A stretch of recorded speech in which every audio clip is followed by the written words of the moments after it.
لا صوركم كده كل شوط كواليس. عملت لايف خلاص. اصلا ماشي. احنا حاطين مش باينه المقدمه لا بس. تسال التليفون ده والاسلام انا عارفه على ما عادش عندي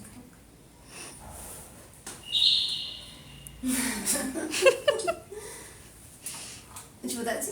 اه يعني احنا لايك؟ ايوه. دكتور عايزه هاتي. دخل حد مش بيصور.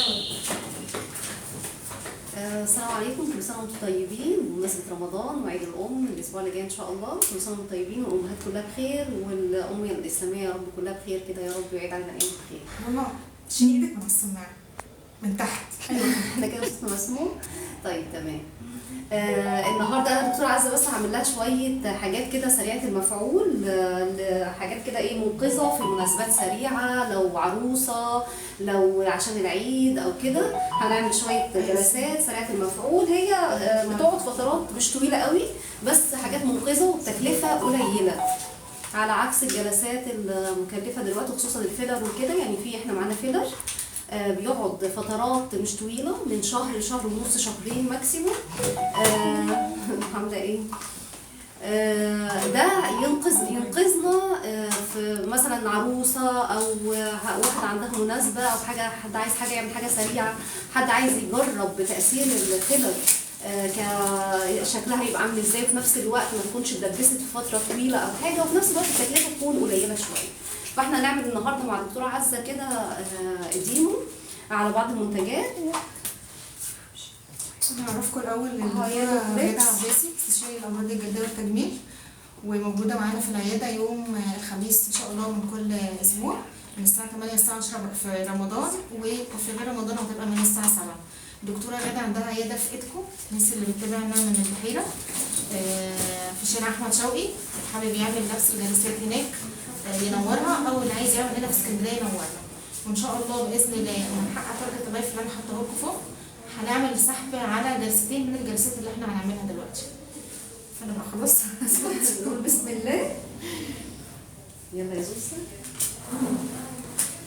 هنبدا بجلسات اللي هي توريد الشفايف. هنعمل حاجه خفيفه كده، هي حاجات من مفعولها سريع، بتبدا خلال ايام وتقعد من اسبوعين لشهر ماكسيموم، يعني عشان نكون برضو ايه موضوع الامانه وكده. هي بتتحقن وفي نفس الوقت بالديرمابان، يعني لو في حد مثلا لو عنده فوبيا من الانجكشن ممكن ان احنا نعملها له بديرمابان، هتبقى لطيفه ومش مؤلمه والموضوع بيعدي من غير حتى تخدير.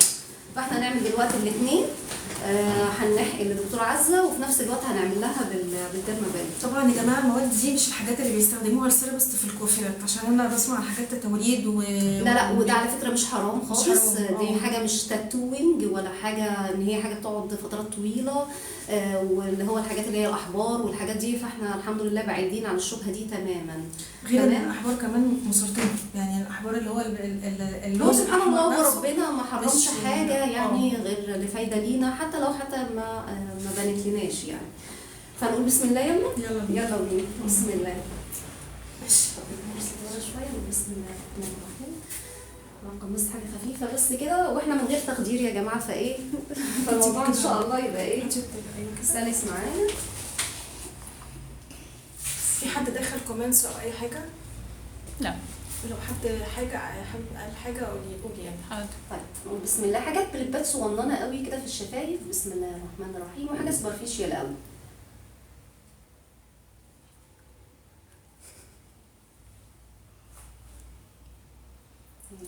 تقيله شويه. هنحاول تاني.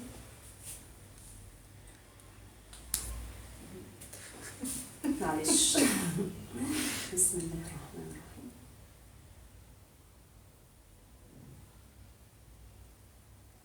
حاجات صغيرة بس كده، تأثيرها بيبان خلال أيام يعني، معلش يعني.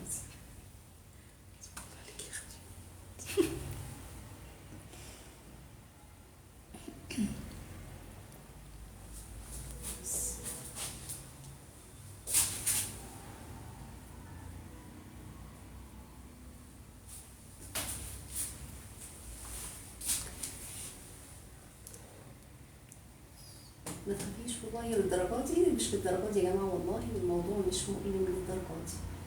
هي بتبان على فكره، بتدي حتى فوليوم صغير كده، مش لدرجه طبعا الفيلر. بسم الله. والورم يعني اقصاه خالص ان هو يقعد يوم مثلا. هنبدا بقى نكمل الباقي بالدرمابان. جلوفز بتضحكوا عليا ليه طيب؟ ممكن احط مخدر، بس احنا كمان طالما استعجلنا شويه. والموضوع مش مؤلم للدرجه. هو اخف الما من الفيلر طبعا. الفيلر مؤلم، والشفايف اكتر حاجه مؤلمه وانا بقي تقيل. هو امن يا جماعه خالص، حتى مش زي الفيلر يعني ليه احتياطات. يعني له احتياطات احتياطات معينه، لازم لازم خالص اللي مفيش احتياطات. اللي يحقنها يبقى اكسبرت، ولازم يكون يعني مش اي هي شفايفنا دكتور ورمت بالليل. على طول اهي، بس الفوليوم ده يعني اقصاها ايام برضه يعني لو بسبب الاديمه وكده، بس بتدي والله كونتورنج حلو قوي للشفايف وحاجه مؤقته سريعه يعني. هنبدا بقى بالدرجه. والتكلفه طبعا مش عايزه اقول لكم، يعني 1/10 تقريبا من تكلفه الفيلر.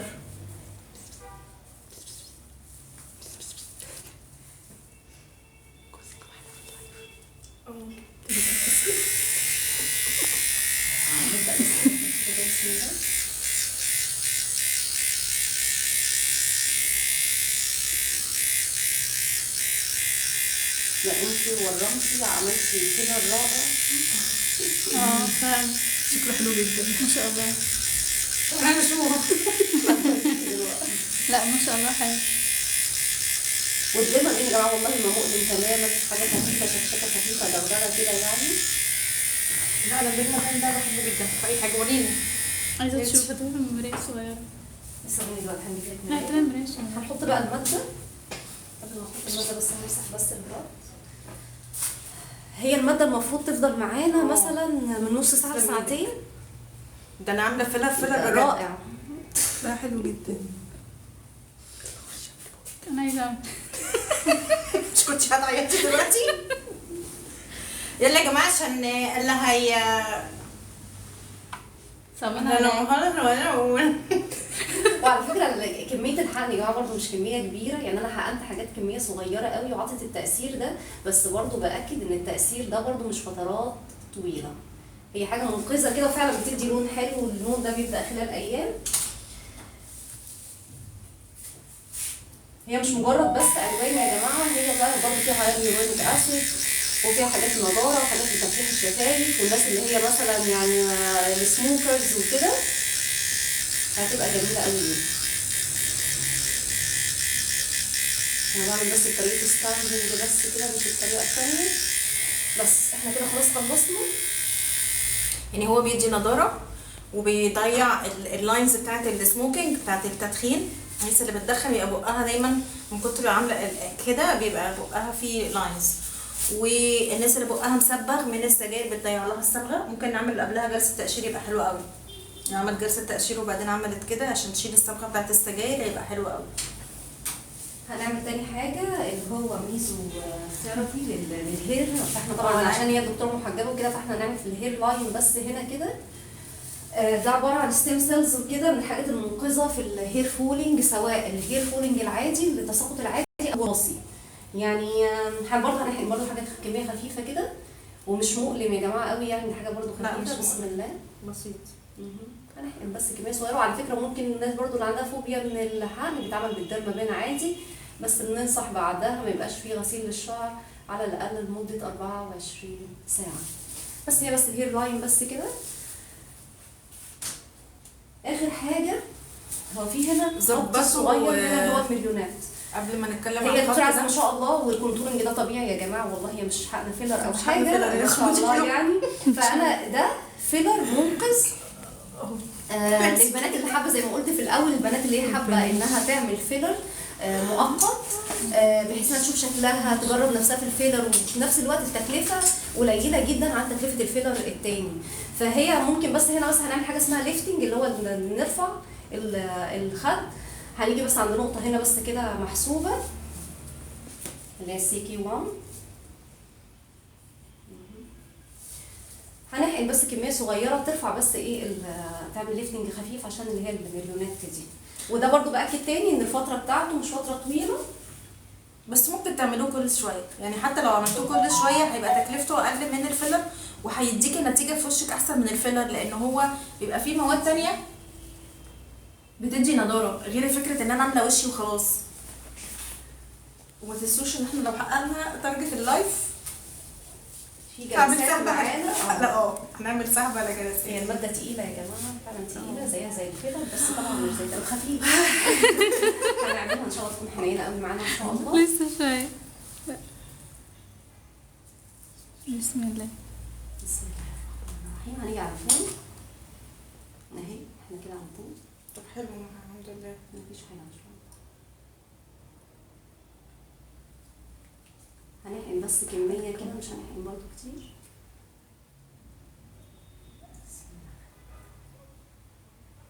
تسلم ايدك. احنا كده كمان زودت عشان هي عايزه ترفع المليونات. لا اتمنى انها تترفع يعني. يعني هي الدكتور بتبان من اول جلسه؟ اه هي فعلا انتوا شايفين المنطقه اتنفخت شويه اهي. دي بتعمل حاجه اسمها ليفتنج، يعني المفروض تاخد كده اللي هي النيزوليبيال فولد دي وتاخد المريونات. احنا بنحاول، بس هي المريونات لها حاجات كتير ثريدز وكده، الموضوع ايه كومبليكيتد شويه مش بالسمبلستي دي. هي عشان بس الدكتوره عايزه عندها بس خدود وكده، فاحنا مش هنعرف نحقن بس في المنطقه دي، لكن احنا ممكن نحقن هنا، ممكن نحقن هنا، نعمل خدود. البنات اللي هي مثلا وشها عايزه تعمل له كونتورنج، او البنات اللي ما عندهاش فات مثلا هنا، احنا بنحقن وبتبقى النتائج ايه جميله. ممكن يعملوا هنا. في التمبلز هنا، التمبلز هنا في ناس عندها الحته دي بتبقى ساقطه لجوه، دي ايه ممكن تتحقن وهو حقن امن، مش زي الفيلر التقيل او حاجه، وفي نفس الوقت الفتره بتاعته مؤقته. يعني البنات اللي اول مره انها تحقن هيبقى امن ليها وتشوف شكلها، هل ممكن تحب تحقن اللي هو الفيلر التاني بعدها ولا لا. تمام، اهو شايفين الفرق البنات في ساعتها، وخلال ايام كمان الموضوع ده بيزيد بيدبلر، او ممكن ان هو يزيد عن كده كمان. اهو زادت شويه. هروح بقى الناحيه الثانيه. هينفع؟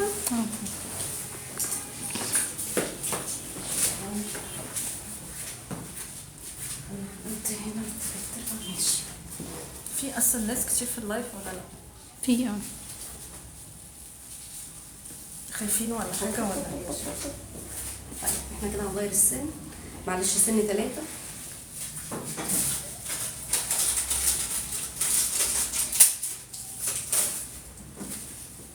ما شاء الله عليها الدكتوره غاده شطوره.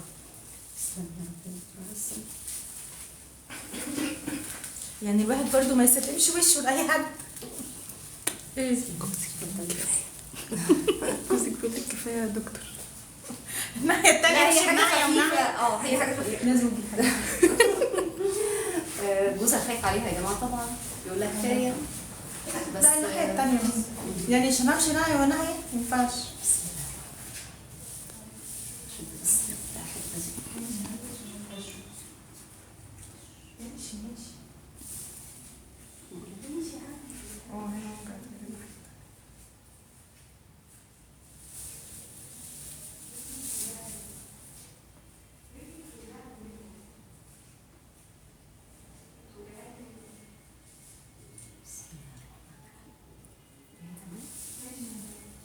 في واحدة بتقولك انا وشي وجعني. لا ما تخافيش والله، هي الموضوع مش مؤلم للدرجه دي. على فكره احنا مش مستعملين تخدير، انا مش حاطه بند خالص على فكره. احنا طلعنا بجلسه سريعه كده بس كفايه عشان تبص زي المنطقه الثانيه وخلاص.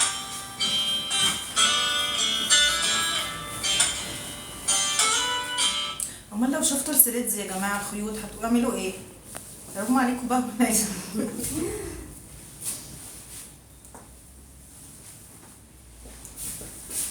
شايفين الفرق ولا انا مش شايفه حاجه؟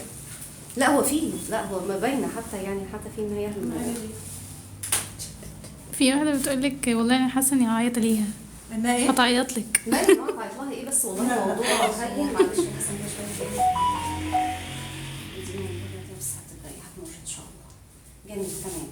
اخر حاجه هعمل اللي هو السكين بوستر، بس هعمله بالدرجه بيقولي لي اسمها مش اسمها بروكسام. تخافيش البروكسين. وانا بقي بس اللي انا مش موجود. انتي حاسه بيه ولا لا؟ مش حاسه. لا بس هو ما شاء الله حلو. هو مش هيبقى نفس الشكل كده، هيقعد يوم، ممكن بكره الورم بتاع بقي ده يقل، عشان ده بيبقى نتيجه للحقن بيجمع ميه. حلو جدا بس تحفه يا هو جماعه والله. ايوه يا جماعه، ما هو انا لو عاملين فيلر هيبقى كده، بس ده مش فيلر، ده احنا عاملين حاجه مش حتى مش فيها كميه هيالورونيك اسيد كبيره زي اللي فوق، ده احنا عاملين حاجه للتوريد الشفايف. فهو مجرد نتيجة نتيجه سريعة بس الابره يعني. هتديني الفوليوم. فلو واحده عروسه وتاني يوم فرح او عندها مناسبه او كده، هيفرق في الشكل يومين ثلاثه، يديها اليومين ثلاثه الفوليوم اللي هي عايزاه ده. وتكلفته 1/10 من تكلفه الفيلر.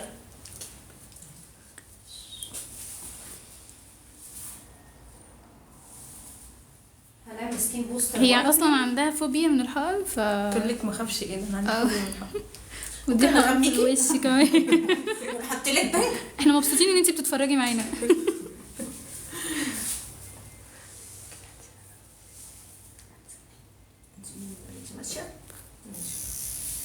دي اسهل حاجه واحلى حاجه.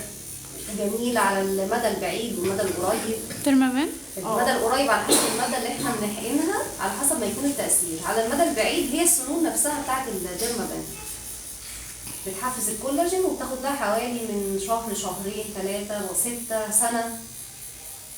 فهي الديرمابان موضوع كبير. يعني ده يعتبر كانه يا جماعه مش بس تجميل او كده، علاج. التجميل اللي هو المواد اللي احنا بنحطها ساعتها اللي هو التأثير السريع، لكن التأثير بقى اللي هو بتاع الديرمابان نفسها. انا دايما بقول لهم زي واحد بيحط ديكورات في البيت، انما الديرمابان ده انا ببني اساس، بحط اساس لوشي، اساس لبشرتي. يعني هو مجرد بس السنون ما هي داخله البشره كده، دي في حد ذاتها فايده.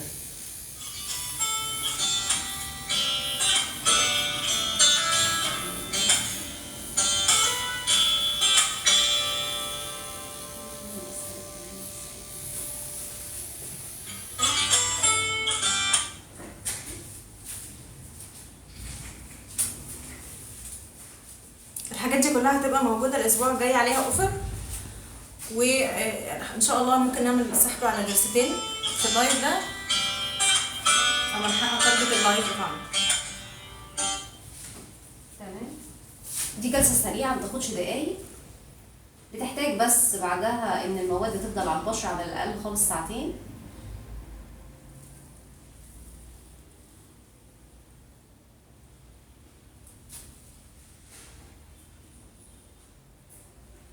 وتاني يوم ما يفضلش شمس. وطبعا لو هنعمل الجلسه بالنهار او كده، طبعا في رمضان يعني ما فيش بالنهار وكده، لان الحاجات دي فيتامينز مشكوك فيها. بالنهار ممنوع شمس تماما، والمواد على وشنا، لان الحاجات دي فوتو سنسيتيف. بتتاثر يعني بالشمس. ممكن تعمل بقع معانا لا قدر الله. احنا بس حاجه سريعه بس كده هنوزعها بالديرمابان، ودي من الحاجات السريعه. وايتنينج بس هي فيتامينز بس، ويورونيك اسيد برضه بس هي جوه الجلد ما خدتش الدم، ما اعتقدش ان هي ممكن تفطر. والله سمعت فيها حاجات كتير، فيفضل يعني واحنا شغالين كده كده يا جماعه بعد الفطار يعني.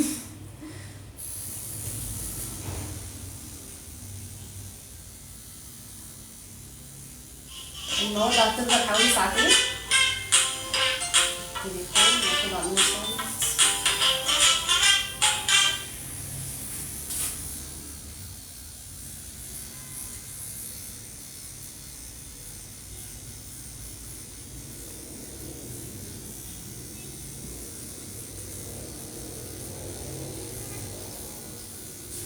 حابين بقى تشوفوا تأثير الجلسة إن شاء الله الأسبوع اللي جاي إن شاء الله كده مع الدكتورة عزة، الناس اللي هتيجي تشوفوا التأثير بإذن الله. او تشوفوا في اللايف بقى الناس البعيد. في حد في اللايف من البحيره يا جماعه؟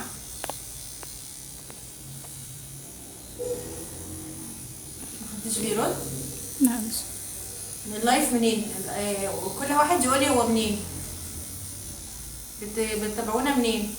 ولا من بره مصر اصلا؟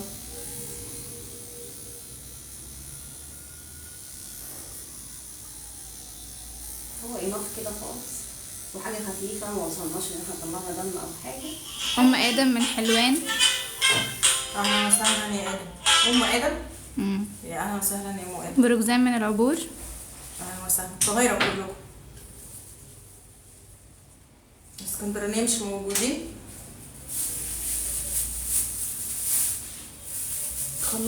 خلصنا تمام، وان شاء الله بقى كده اسالونا بقى في العياده كده عن العروض ان شاء الله الاسبوع اللي جاي. عروض كويسه، وفي طبعا جلسات مختلفه، مش مجرد بس الديمو اللي احنا عملناه. كل سنه وانتم طيبين.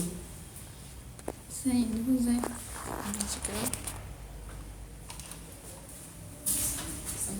الو. ايوه. الكاميرا منين يا جماعة؟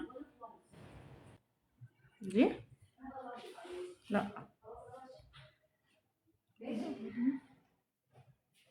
عايز ايه؟ اجيب حاجه ايه؟ خلصتوا انتوا اللايف مش كده؟ خلي الكاميرا اهي. خلصتوا؟ ها؟ طبعا شكل الشفايف باينة، بس ده ورم. يعني ده انتي حاسه بايه؟ ده ورم، بس هيحصل بعدها الوان. بس تسلم ايدك، الليفتنج واضح. لا واضح. وعلى فكره بيفضل فتره من شهر لشهر ونص. ودي حاجه للبنات اللي هي حابه تشوف نفسها او سنها صغير او كده، تشوف التاثير بتاع الجلسه، هل هيعجبها، هل مستاهله انها تدفع التكلفه الكبيره بتاعت الفيلر ولا لا. يعني لو في حد مثلا عايز يعمل فيلر وخايف يعمل فيلر وتكون شكله مش عاجبه، فممكن يعمل دي قبلها، يشوف شكله لو عجبه يبقى يعمل الفيلر. اللي في وشي دم، اللي هو على جنب ده نقطة صغيرة. هنا في دم. لكن التوريد بتاع الشفايف ان انا توريد نتيجة المادة، ما المادة بتورد. حطينا بيتادين في الاول. لا، ما احنا حاطين بتادين ومسحناه. لو حطينا بتادين وسبناه هيعمل لي وشي بني. ايوه يا بركسان، فين دم حبيبتي اللي في وشي؟ مفيش دم في وشي. انت شايفه دم في وشي منين؟ انا مش شايفه دم في وشي. النقط اللي في الشفايف هاتي لي نقطه كده. مكان حقني ده طبيعي يعني. بس احنا حتى الديرما بين ما طلعناش بيها دم. يعني انتوا فاكرين ان الديرما بين عشان تبقى كويسه لازم لا نطلع خالص. هي كده خالص. وصلت الماده وبتوصل يعني. اما الدم والحاجات دي لا، دي حاجات انفيزيف جامده ومش اي بشره تستحملها. وليها بركوشن. انت تقعدي في البيت هتقعدي جلسه وعملتي دم كده تقشير بعدها جامد للبشره. هتقعدي في البيت مش هتنزلي خالص، ولا هتتعرضي للشمس ولا البوتاجاز ولا اي حاجه. ودي للناس اللي عندها سكارز، ندبات وكده. لو عايزين تسالوا بيقول لك جلسه ايه؟ جلسه ايه عايزين تسالوا عليها؟ دي جلسه ايه اللي احنا عملناها؟ احنا عملنا كذا جلسه. احنا عملنا فيلر تمام، عملنا فيلر هنا ليفتنج رفع الوش عشان يرفع الليفت. انا اصلا عندي خدود، فعملنا هنا حطينا نقطه هنا ونقطه هنا عشان يرفع الخط ده اللي هو النيزوليبيال فولد والمريونات.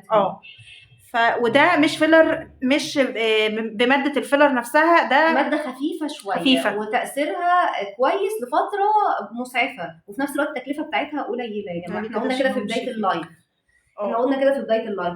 تاني حاجه بقى بالنسبه للباقيين، عملنا ان هو ميزوثيرابي، وعملنا ميزوثيرابي للشفايف، وعملنا توليد للشفايف بالديرمابان برضو، وعملنا للفيس كله بالديرمابان حاجه خفيفه كده، منها سكين بوستر، وعملنا ماده الوايتنينج للتفتيح. دي جلسات سريعه خفيفه، تكلفتها مش عاليه، النتائج بتاعتها جميله، صحيح مؤقته بس لها تاثير على المدى البعيد برضو. زي ما قلنا الديرمابان على المدى البعيد هي مفيده جدا للبشره. ام ادم احنا هننزل عليها اوفرز، هنزلها لكم على البيج بتاعتي فوق. حطي اعملي فولو وهتشوفي الاوفرز اللي هتبقى موجوده بتاعت ان شاء الله على عيد الام. كل سنه وانتم طيبين. اوكي.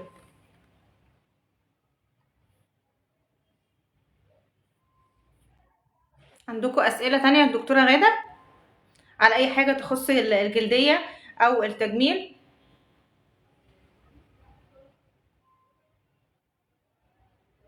انا معاكم.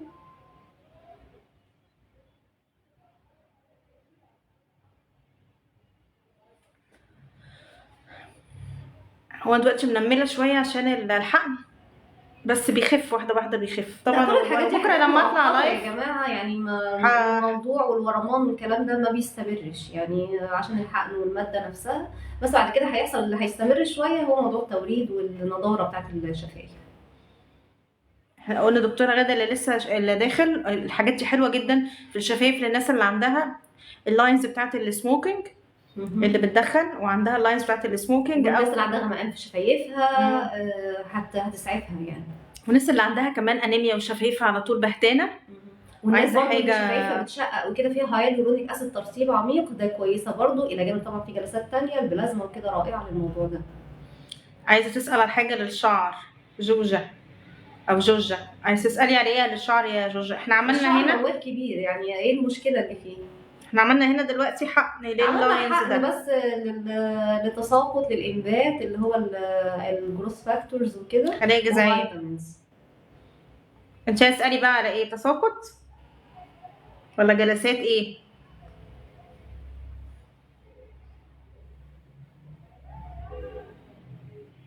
اهلا يا فله.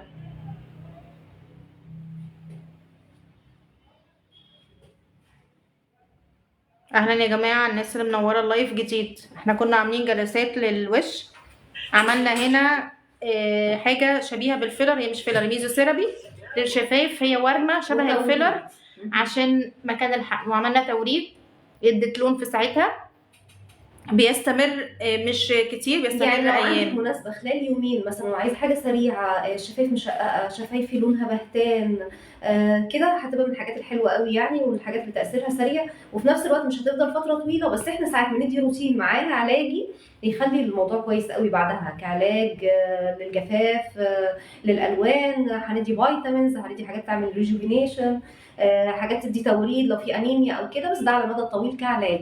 لكن حاجه مسعفه زي اللي عملناها النهارده دي، لو حد عنده مناسبه او كده هتسعفه بسرعه يعني. وسعرها بسيط وممكن تكرريها. يعني الاسعار يا جماعه ما فيش بالنسبه للفيلر، ودي برضو كتجربه الشكل هيبقى عامل ازاي في الفيلر. لو واحده حابه انها تحقن فيلر مثلا او حاجه، يعني تجرب كشكلها هيبقى عامل ازاي، هل هيبقى مقبول المنظر ولا تدبس في فيلر مثلا يقعد معاها شهور ويبقى منظرها مش او حباه نضطر ان احنا ندوبه، يعني نبقى ندفع فلوسه في الاخر ندوبه على ايه. هي بتقول جابت زيت، جوجة بتقول جابت زيت للشعر بس خايفه تجربه ومحتاجه تسالنا. طب طيب قولي اسمه. طيب بصي قبل ما تقولي اسمه، لو حاجه طبيه ماشي ما عندناش مشكله، هتبقى امان مفيش اي مشكله خالص. لكن الحاجات اللي في السوق اللي هي التجميليه الله اعلم يا جماعه، بيبقوا حاطين فيها مواد بتعمل انبات سريع، منها المينوكسيديل مش 5%، ده حاجات بتوصل ل 20%، ويعني حاجات مضره جدا، حتى تستعمليها هتطلع بسرعه جدا، هتوقفيها كل اللي هيطلع هيقع. ودي حاجه مشهوره جدا في الحاجات اللي هي التجميليه والحاجات اللي يقول لك انبات وخلال شهر ومش عارفه ايه. فعلا حاجات كده وبتعمل انبات بسرعه، بس اللي جاي بسرعه هيروح بسرعه يعني، وما تبقاش حاجات علاجيه. فالعلاج بتاع الشعر 6 شهور على الاقل، وبنمشي على روتين وعلاج وفيتامينز، والحاله النفسيه تكون كويسه طبعا، الحاله العامه. اكتر حاجه بتتاثر الشعر والبشره مرايه لكل حاجه، حالتنا النفسيه وحالتنا الجسمانيه. شكرا يا منال، نورك يا حبيبه قلبي. رنون، روتين بعد الحقن نمشي عليه ايه؟ بصي هو الروتين بتاع البشره معروف، غسول مناسب لبشرتنا لما نرجع من بره كده، نضيف عميق للاتربه. هي عايزه بعد الحقن.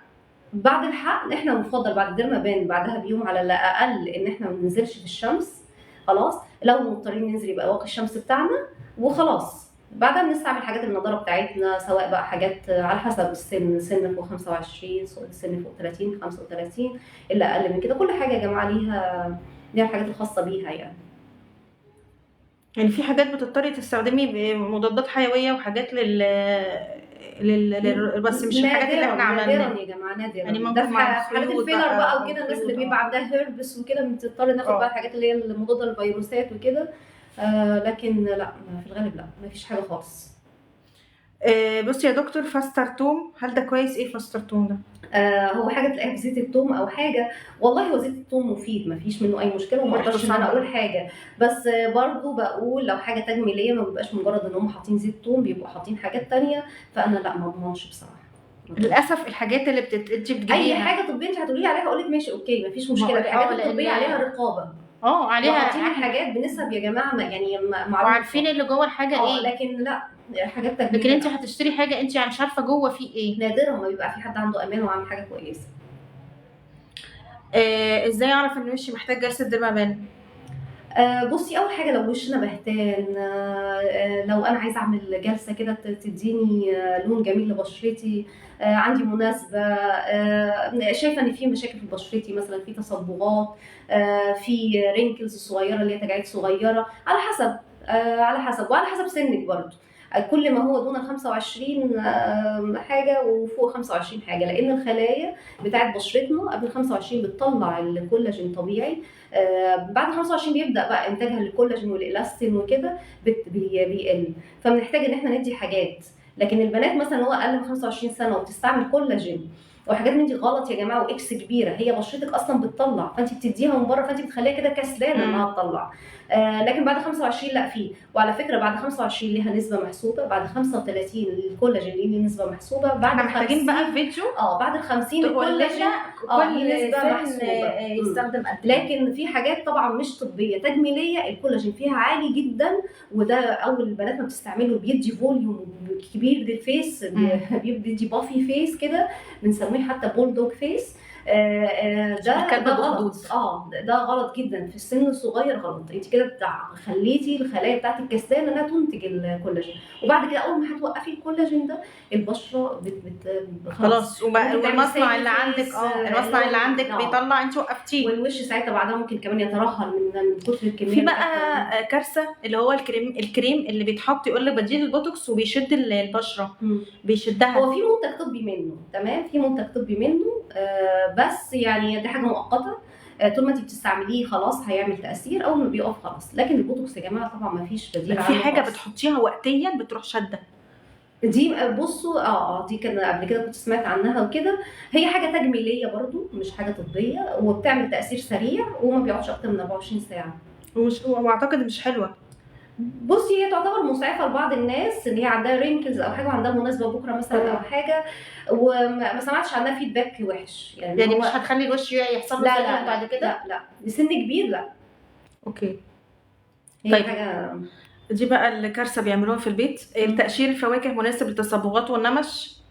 التقشير يا جماعه ما انصحش بيه ان حد يعمله كده في البيت من نفسه. الله يكرمك. التركيز والله العظيم بنشوفها كوارث. التركيز بتاع الحاجات مختلف، وفي ناس بتبيع الحاجات دي ما اعرفش قلبهم جامد بصراحه. ده وش يا جماعه، ده وشنا. يعني حتى لو ايدك او ركبك، يعني كعب رجليكي مفيش مشكله، قشري مفيش مشكله، تحط بعدها مرطبات وكده. لكن تقشير في البيت بحاجات لا. هتصيب مره هتعيد الكوارث بقى اللي جات لنا واحده مش في الوش، دي عامله في السنسيف اريا وكعمل معها كوارث. المشكله لما يا جماعه الصبغه اللي انت وشك فيه صبغه، او المكان فيه صبغه او ملتهب، او يعني التصبغ العادي بتاعك، هتعملي تقشير، الصبغه اللي هتطلع بعد التقشير يعني اصعب بكتير من لونك الاساسي اللي كنت عليه، وعلاجها هياخد وحش قوي، هياخد وقت، بياخد شهور عشان نرجعك لطبيعتك، مش عشان تفتحي كمان. تمام.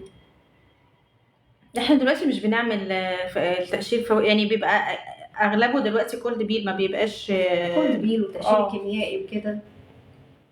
لا يعني بنسب وحسب، بتهيألي حسب المشكله كمان، حسب المشكله اللي في البشره. كل مشكله ليها نوع تقشير. يعني هو تخصص الجلديه معمول على اساس كل بشره ليها حاجه معينه تستعملها يعني. لكن احنا نروح ونجيب حاجات وباسعار وكده وريسكي، لا غلط طبعا. وكمان بعد التقشير، اللي بيحصل بعد التقشير كمان اهم من التقشير. التزامك بالروتين اللي الدكتور هيكتبه لك بعد التقشير ده اهم جدا جدا. يا هتفتحي وتبقي قمر، يا هنروح ورا الشمس. طبعا يا منال في العياده تحت اشراف طبي. انت بتسالي تقشير الفواكه مناسب في العياده تحت اشراف طبي؟ طبعا. والتقشير انواع، وكل بشره ليها برضو حاجه مناسبه ليها. يعني مش وفي تحضير يا جماعه برضو للتقشير. ساعات احنا في بشره تحتاج انها تتحضر بحيث انها تدينا نتائج كويسه قوي. لكن في بشره تانية مثلا تكون هي بترطبها، كانت مستعمله لها حاجات للتفتيح وكده، ممكن ندوس على طول ونعمل تقشير. لكن بشره مش متحضره وتيجي مره واحده كده تقول يلا اعملي لي تقشير، لا انت مش هتشوفي النتائج اللي انت عايزاها. واو، احنا هندي فيتامينز، هندي حاجات تقشر، تقشير خفيف من ادويه وكده، من دهانات، وهندي المرطبات ثم المرطبات قبل التقشير وبعد التقشير. سولا وتونا. احنا عيادتنا عياده الشيب كلينيك في السيوف، شارع مصطفى كامل، السيوف شماعه، شارع مصطفى كامل قدام فتح الله. دكتوره غاده عندها عياده تانية في البحيره لو انتوا عارفينها يعني، في ايدكو شارع احمد شوقي.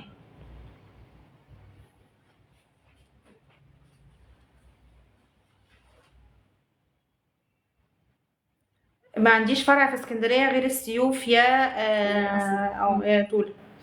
معلش ما انت هتنورينا مره يا طول لما انت في اسكندريه. الصيف قريبه يا جماعه مش بعيده يعني الدوري بسم الله ما شاء الله هتبقي هنا في تلت ساعه، هتبقي هنا مش صعب يعني. هتيجي مره تعملي هتقولي بحر زحمه هنقول لك لا بحر ما خالص لا بحر صعب.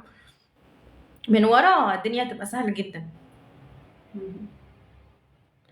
انا بيجي لي ناس بتتابع تغذيه كل اسبوع من العجم يا جماعه، تخيلوا بقى. فانت الديرما هتيجي مره او مرتين في الشهر، او ممكن تيجي مرتين وخلاص حسب انت عايز تعملي ايه، فالدنيا هتبقى افضل كتير.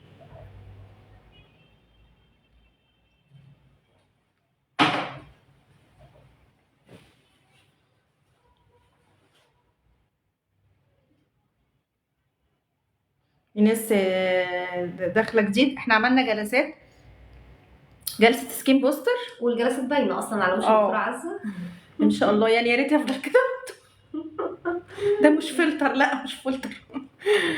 احنا عاملين توريد للشفايف مش فيلر، توريد للشفايف وحقنين ميزوثيرابي، بس عشان هو لسه محقول فمورم فمدي شكل الفيلر.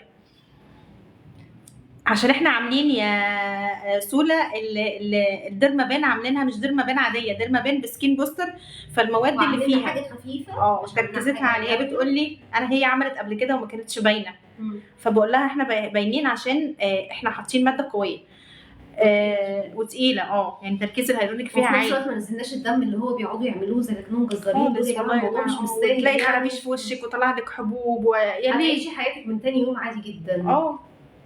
مجرد ان انت تحطي صن بلوك يعني خلاص، يعني قدامك ساعتين وتغسلي وشك عادي. يعني انا ممكن اروح ويبقى عندي تاني يوم حاجه يوم وكده، والروتين بتاع بشرتنا صن بلوك بس.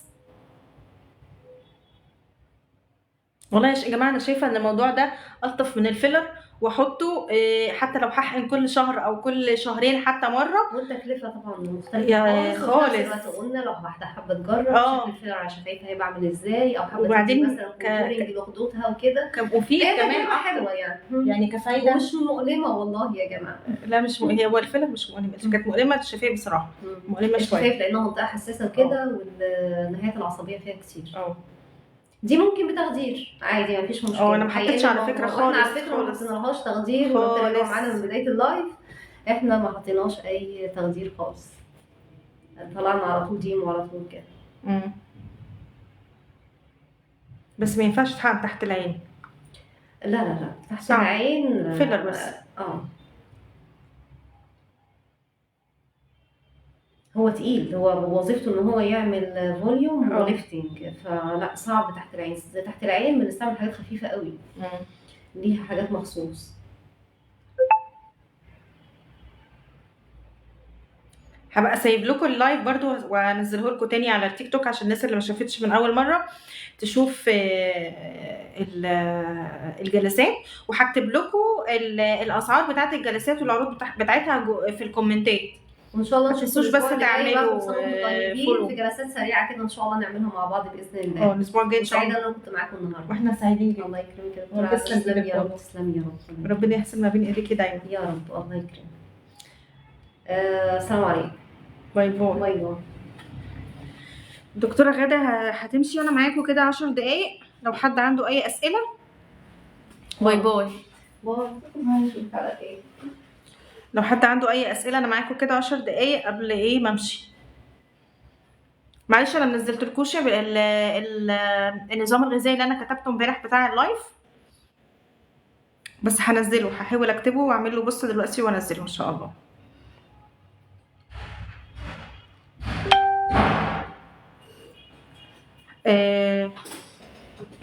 حقن الميزوثيرابي رائعه يا سولا،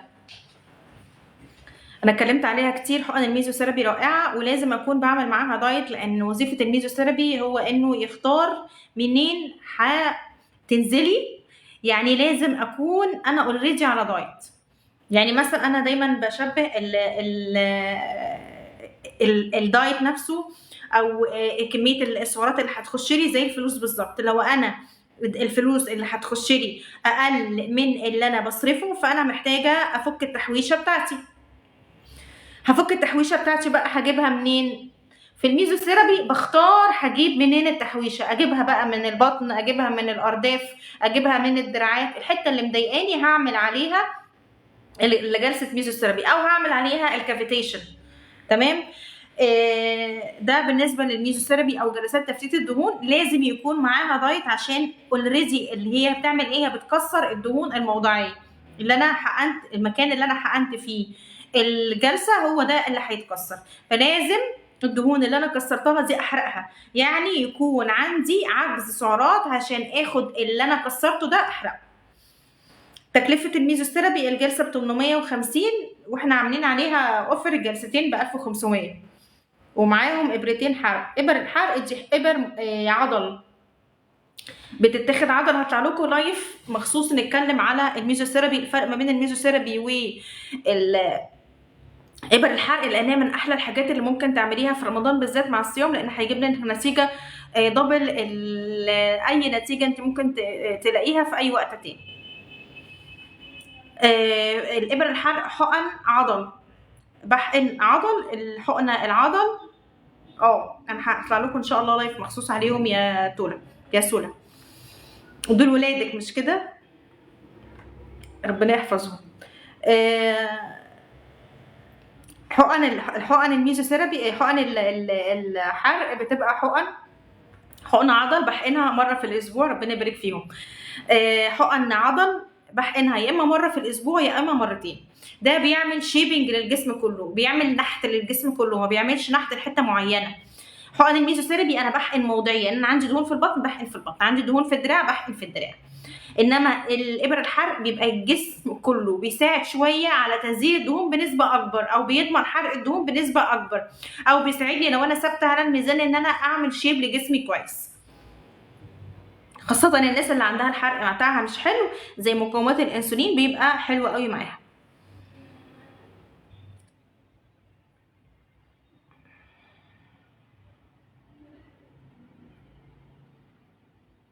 باينه الرفعه هنا.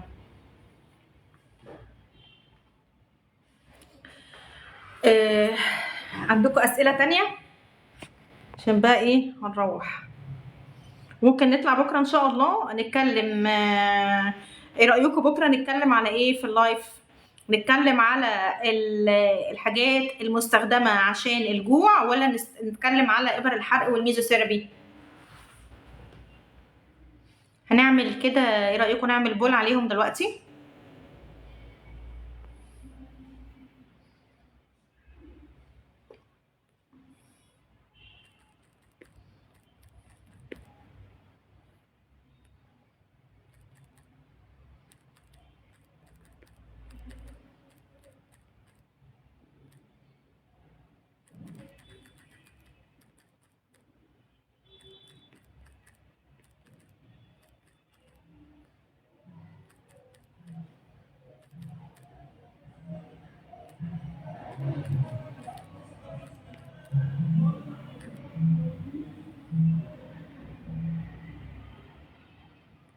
هنحط كده بول لمدة 5 دقايق.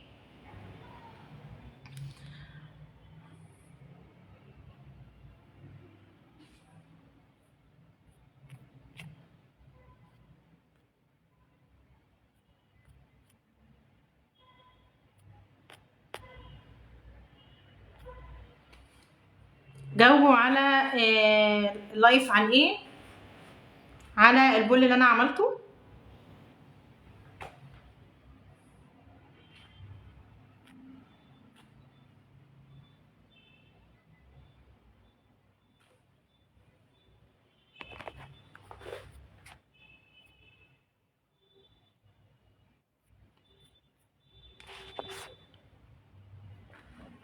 لايف يا جماعه النهارده اتكلمنا، عملنا جلسه هنا في اللاين ده على للانبات الشعر، وعملنا هنا حطينا هنا نقطه وهنا نقطه عشان نعمل ليفتنج او رفع للمنطقه دي بتاعه النيزوليبيال والماريونيت، وبماده شبيهه للفيلر لكن مش فيلر، اسمها سكين بوستر.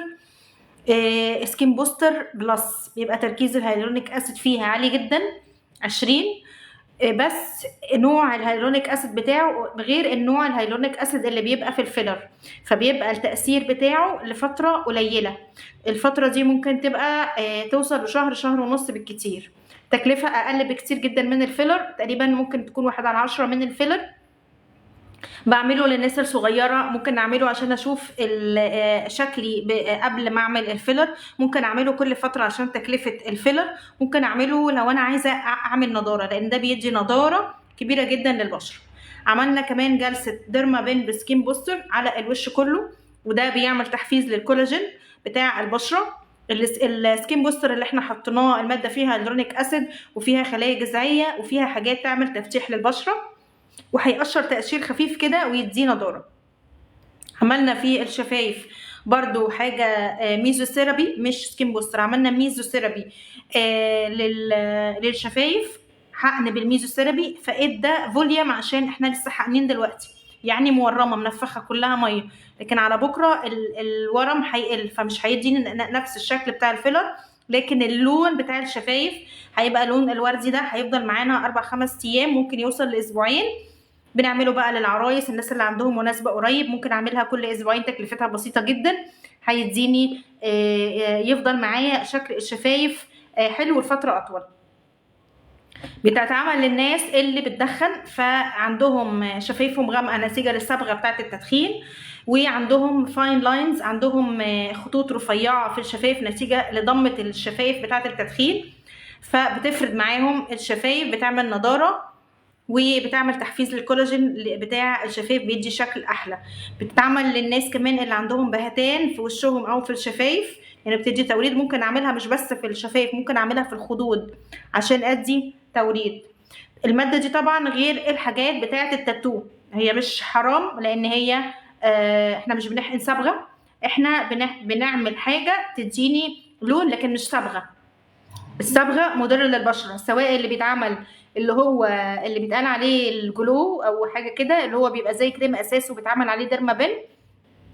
نتائج اللي انتوا بتشوفوها بتاعه اللي بيعملوها دي بتبقى نتائج وقتيه، وبعد كده الوش بيعاني من تصبغات شديده. خلي بالكم ان الصبغه دي ما بتروحش ولا بتقشير ولا باي حاجه، بتفضل موجوده، غير ان هي حرام.